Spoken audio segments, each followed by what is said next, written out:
Hola, ¿qué tal? Espero que se encuentren muy bien el día de hoy. Vamos a hablar de un tema muy importante y que nos aqueja a todos en el mundo actual. El tema es la equidad de género y la violencia de género, temas pertenecientes a la materia de formación cívica y ética. Bienvenidos.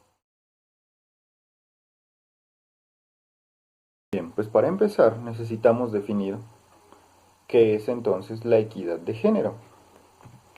La equidad de género nos dice su definición estrictamente, que es un conjunto de reglas que permiten la igualdad de participación de hombres y mujeres en el medio organizacional, es decir, en el mundo laboral y social, con un valor superior a las establecidas tradicionalmente, evitando con ello la parte de involucrar los estereotipos o discriminar a alguien. Es una situación en la que todos los seres humanos somos libres de desarrollar nuestras capacidades personales y de tomar decisiones sin limitaciones impuestas por los roles tradicionales. Hablamos de esa parte donde nos decían antes que las mujeres se tenían que quedar en la casa y criar a la familia y los hombres tenían que salir a trabajar y ser los proveedores de la familia. Hoy en día esas cuestiones han cambiado. Entonces, en la parte de la equidad de género se tienen en cuenta, se valoran y potencian por igual las partes de las habilidades tanto de hombres y mujeres, así como sus aspiraciones y necesidades.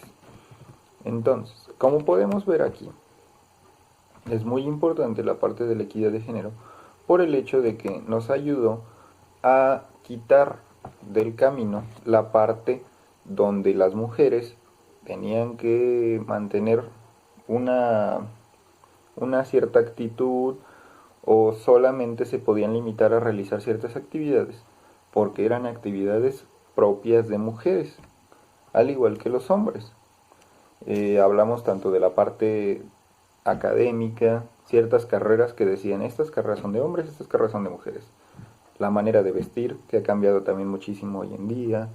La parte de también incluso el lugar donde uno quiere trabajar, la parte de los deportes, donde las mujeres no podían realizar ciertos deportes porque eran considerados muy rudos o considerados exclusivamente para hombres. Uno de esos deportes, por ejemplo, es el fútbol. Y también nos encontrábamos con la parte de lo artístico, donde decían que, por ejemplo, el baile, la danza o ciertos tipos de ejercicios eran exclusivos para las mujeres y deportes como de contacto, deportes más rudos eran de hombres. Y pues no, nada que ver, nada más fuera de la realidad. Entonces, hoy en día eso es en lo que se trabaja para buscar eliminar esa parte de los estereotipos y que hombres y mujeres puedan desenvolverse por igual en la sociedad. Sin embargo, aún queda mucho por recorrer. Aún hay ciertas limitantes. Principalmente nos encontramos con la problemática de la violencia de género en el mundo actual.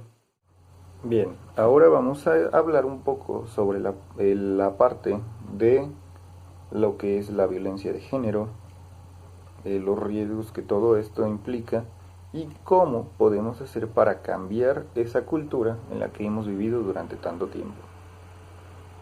La parte de la violencia de género se considera todo tipo de violencia, ya sea de tipo físico, de tipo emocional, psicológico, incluso también la violencia económica eh, y obviamente también la violencia sexual en contra de una mujer solamente por el hecho de ser mujer, donde existía la parte de la cultura machista que nos decía que los hombres tenían un valor superior a las mujeres solamente por el hecho de ser hombres y por lo tanto el hombre podía hacer con la mujer lo que quisiera porque era de su propiedad, cosa que no es así, está mal y es una conducta sumamente peligrosa y riesgosa en el mundo de hoy en día. Siempre lo ha sido, pero hoy en día afortunadamente esto se ha visibilizado y nos da la posibilidad de combatirlo. Entonces, nos encontrábamos con situaciones donde muchas mujeres de épocas anteriores les tocaba el hecho de que se tenían que quedar en su casa, que no podían estudiar una carrera, que sus mismos papás les decían que no podían estudiar carreras, que ellos se tenían que esperar a conseguir un buen hombre para que se casaran y las mantuvieran. ¿Y qué tal si la mujer no se quería casar? ¿Qué tal si la mujer no quería tener familia, no quería tener hijos, quería desenvolverse profesionalmente en algún área? Y pues por toda esta cultura las limitaban. O la parte también donde se le dice a una mujer que si no tiene hijos no es suficientemente mujer o no es plena. Claro que no, al final de cuentas. ¿Desde cuándo se mide la plenitud por la cantidad de hijos? Al final de cuentas la plenitud viene de acuerdo a las decisiones que nosotros tomamos y que estemos cómodos con ellas. Es muy importante hablar con los alumnos, con los niños, ahora sí que también en sus familias, sobre la importancia de cultivar una cultura de la no violencia. En nuestra sociedad se tiende a ser un tanto permisivo con la violencia, pero todo eso viene desde casa, desde la ideología que nosotros obtenemos en nuestros hogares y donde se nos tiene la idea de que si no nos defendemos a golpes, no vamos a sobrevivir. Yo creo que hay maneras de resolver los conflictos y no precisamente con la violencia. El hecho de ser violento no te va a hacer más hombre, o el hecho de no serlo no te va a hacer menos hombre. Al contrario, yo creo que sobrevive más y sobresale más una persona que es capaz de resolver los conflictos a través de la palabra y no a través de los golpes. Como padres de familia, también es importante convertirse en un ejemplo de la no violencia, donde se le trate a las mujeres y a los hombres por igual, que tengan las mismas oportunidades y que las mujeres tengan también la libertad de opinar y de tomar decisiones en la casa. El hombre no tiene la obligación de tomar todas las decisiones, ni tampoco la obligación de proveer todo en el hogar.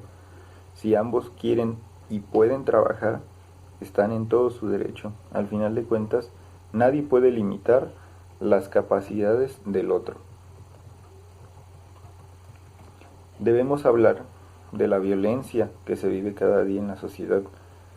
Hoy en día, pues, toda esa parte del contexto de la violencia lo podemos ver en las películas, incluso a veces está en las canciones, en las series, en videos. Y nos hemos acostumbrado tanto a la violencia que la hemos normalizado, pero no es algo que deberíamos normalizar o permitir. Al final de cuentas es muy peligroso. Si lo hacemos a través de la parte de que un niño vea, por ejemplo, una película violenta, pero lo hace en compañía de un adulto que le pueda estar hablando y darle herramientas para decidir y criticar, incluso pues a lo mejor de una manera un tanto ligera, los estereotipos machistas que han existido. Eso le va a permitir comprender de una manera un poco más ligera el hecho de qué cosas están bien y qué cosas están mal.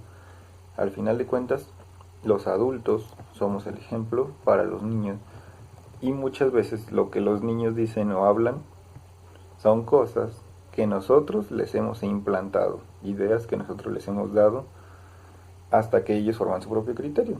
Claro que más adelante ellos formarán su criterio y tomarán sus decisiones y quizás muchas de sus decisiones sean contrarias a las de sus padres.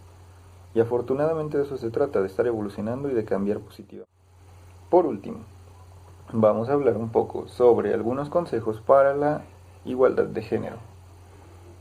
Primero, los niños y las niñas tendrán el derecho a la libertad de expresión y elección siempre y cuando ello no implique dañar a los demás.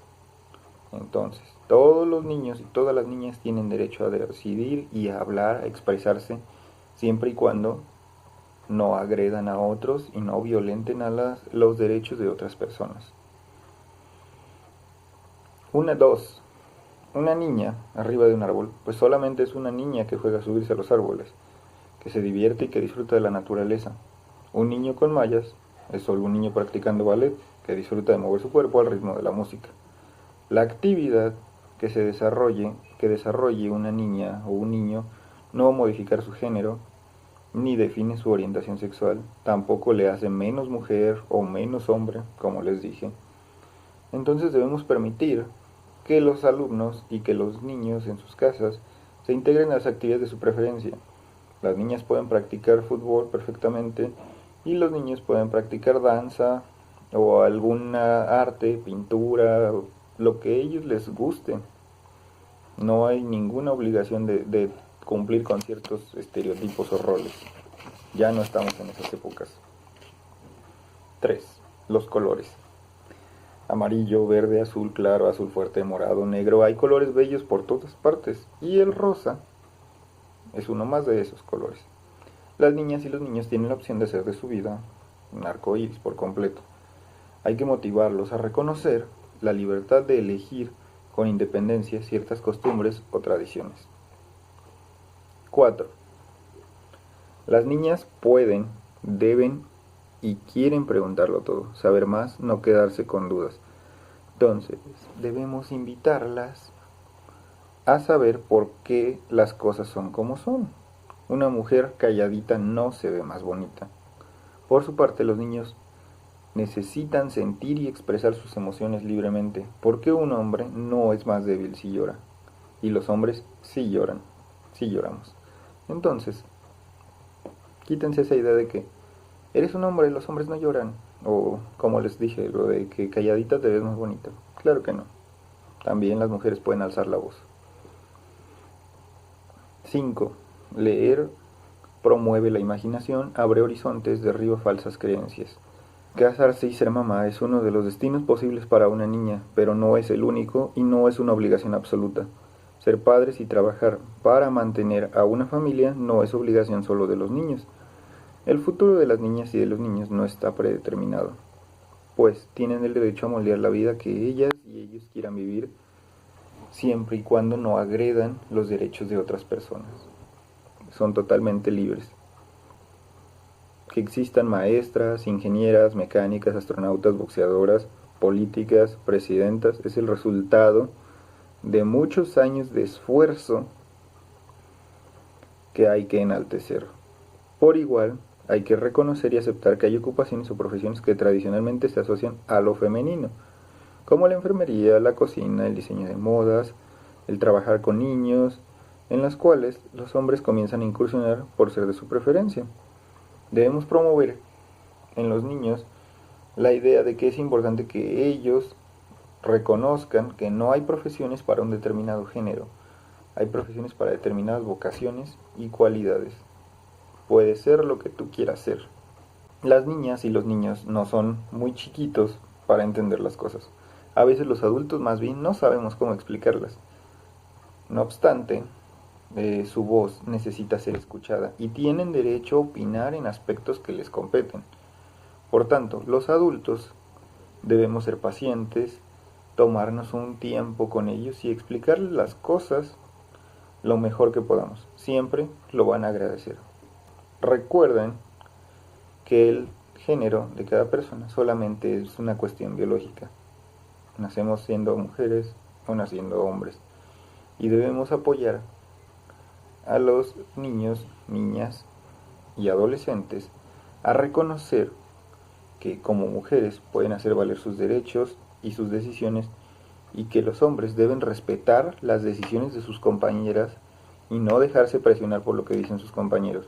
Muchas veces a los hombres se les presiona porque no quieren hacer cierta actividad considerada para hombres y empiezan a decirle de cosas, a insultarlos o a hacerles burla.